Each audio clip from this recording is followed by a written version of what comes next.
L'actualité à Nancy et ailleurs.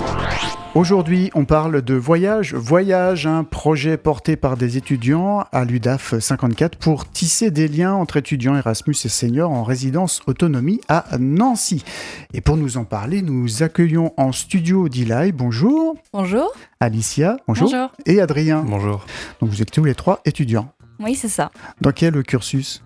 Alors moi, Dilay, je suis en alternance en ressources humaines, actuellement dernière année de master. Donc pour ma part, je suis en alternance à l'IUT Nancy-Charlemagne en gestion des entreprises et des administrations. Et Alicia ? Et moi, donc, je viens de finir ma dernière année de bachelor chef de projet digital, donc dans la communication au CESI à Vendeuvre. Donc voilà trois profils différents. Vous êtes tous les trois au sein de ce projet Voyage.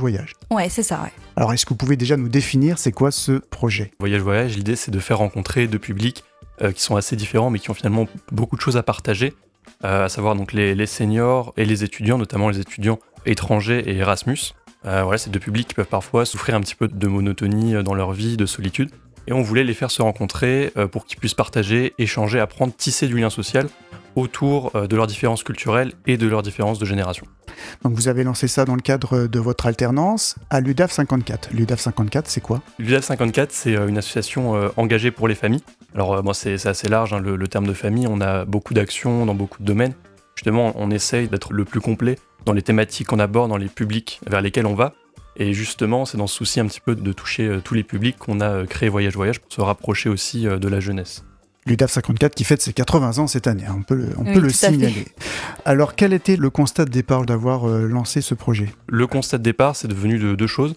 L'observation que donc, les seniors, en résidence autonomie notamment, avaient de grosses demandes, de grosses attentes sur le lien social. Comme je vous dis, ils souffrent beaucoup de solitude. Ils ont aussi beaucoup d'attentes sur l'intergénérationnel. Et c'est un public qu'on maîtrise un peu plus, les seniors, à contrario des jeunes, un public vers lequel on ne va pas encore énormément. Et donc on s'est dit, ça pourrait être intéressant de fusionner ces deux publics-là, d'aller vers les seniors avec des jeunes, mais aussi pour des jeunes.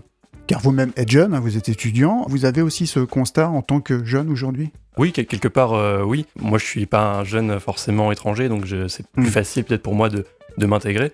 Mais au-delà de l'intégration, c'est aussi un enrichissement culturel pour eux, qui sont par exemple en Erasmus et qui viennent découvrir la culture de notre pays.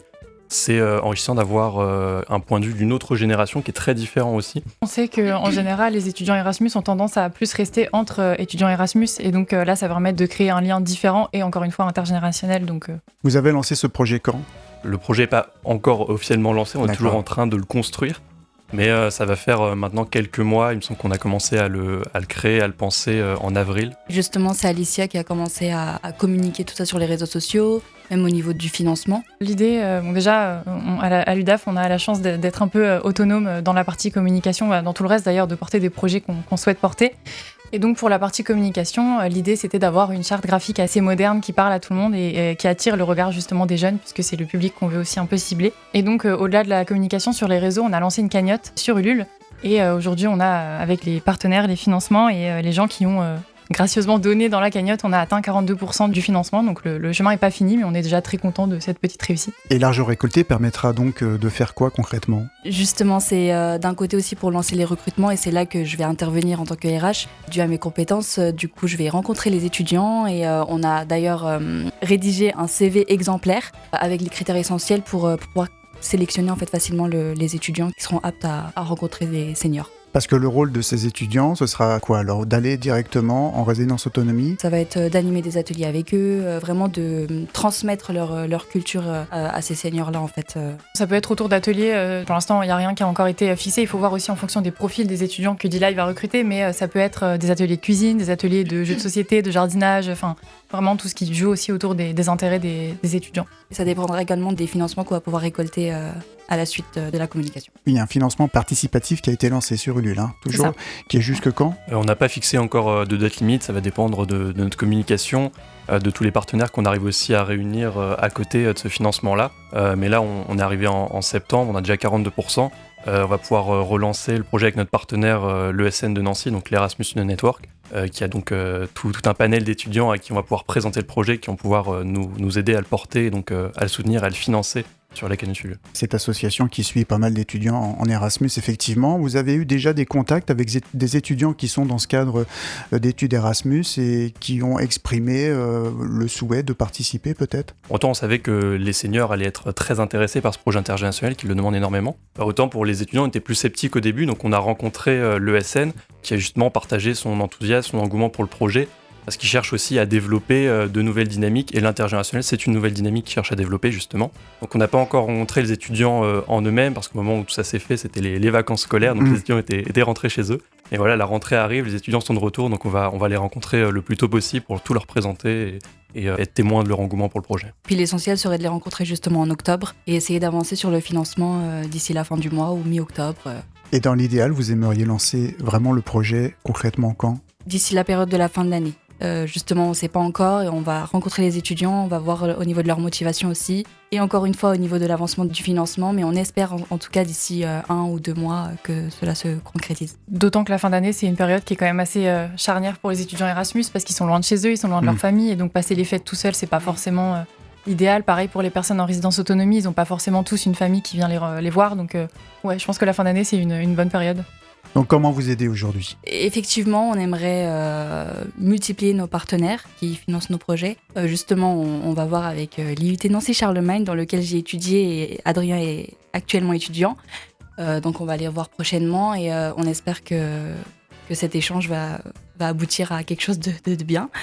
Mais voilà, oui, on aimerait vraiment multiplier nos partenaires et puis notamment que les étudiants soient vraiment volontaires à venir nous rencontrer, que la communication aussi se fasse beaucoup plus pour toucher les étudiants, justement au niveau des soirées étudiantes également, on va pas en parler entre eux. Ce projet, vous l'avez lancé donc en avril à peu près, hein, c'est ça? Quelle expérience vous en avez aujourd'hui? Alors déjà pour la communication, Alicia? Alors c'était très particulier, c'est la première fois que, en tout cas pour ma part, je faisais appel au financement participatif, donc c'était assez particulier de réfléchir à comment rendre notre projet entre guillemets plus convaincant qu'un autre finalement. Mais comme dit, on a déjà eu une bonne participation et des bons retours parce qu'en général les gens qui participent nous laissent aussi des petits commentaires en disant que c'est un bon projet. Pour nous c'est assez révélateur, je crois qu'on le mentionne aussi dans la cagnotte, on dit que l'idée c'est d'accord, là on est à Nancy et le projet peut marcher à Nancy, mais si ça fonctionne bien à Nancy, ça peut très bien fonctionner plus largement dans le 54, donc... Voyage. Il y a une astuce quand même qui ne passe pas à la radio parce qu'on le prononce, mais le deuxième voyage, c'est VOY ''age, AGE. Oui. Vous avez mis du temps pour trouver ce nom de projet? Pour moi, c'est une musique aussi, pour le vieux que je suis. Alors, c'est un projet qui est venu assez vite, mais qui n'est pas venu de nous. Alors, comme on est alternant, on a des tuteurs à l'UDAF 54. Et c'est mon tuteur qui est effectivement un peu plus âgé que nous, 55 ans, qui a eu cette sublime idée. Et ça rend bien, ça parle à tout le monde, c'est relativement facile à retenir. Donc, c'est plutôt un bon nom au final. Pour continuer un peu vos retours d'expérience, Dilay. C'est vrai que moi, je suis pas encore implantée réellement dans le projet. J'aide juste au niveau de la communication, je partage et repartage. Mais moi, je vais vraiment jouer un réel rôle d'ici justement octobre-novembre, suite au recrutement que je vais pouvoir réaliser. Et ça va être très enrichissant de rencontrer ces étudiants-là pour moi aussi, pour nous aussi, je pense. Étant donné que j'ai aussi de la famille qui est Erasmus, c'est vrai qu'entendre leur retour, c'est super bien et puis ça donne envie, quoi. Donc, en tout cas, j'espère que les étudiants, Nancy étant une ville étudiante, on va nous soutenir et voilà. Et un peu d'impatience alors avant. Et oui. Et Adrien alors? Moi je dirais plus largement, comme je suis chargé de projet à l'UDAF 54, c'est pas le seul projet que j'essaye de monter. Les financements parfois c'est compliqué, donc ce projet c'était intéressant de pouvoir tester justement le financement participatif, une nouvelle manière de financer des projets pour l'association aussi, c'est quelque chose qu'on n'avait pas forcément beaucoup tenté avant. Donc ça sera assez révélateur de ce qu'on a pu réussir, de là où on a pu peut-être être plus fragile pour apprendre et renouveler peut-être l'expérience sur d'autres projets.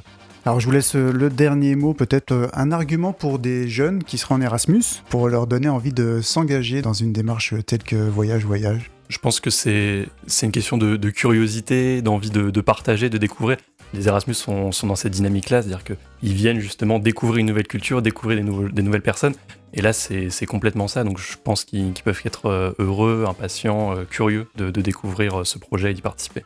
C'est toujours intéressant de transmettre sa culture également face aux personnes qui sont vraiment intéressées, parce que c'est vrai que les seniors attendent vraiment beaucoup d'eux.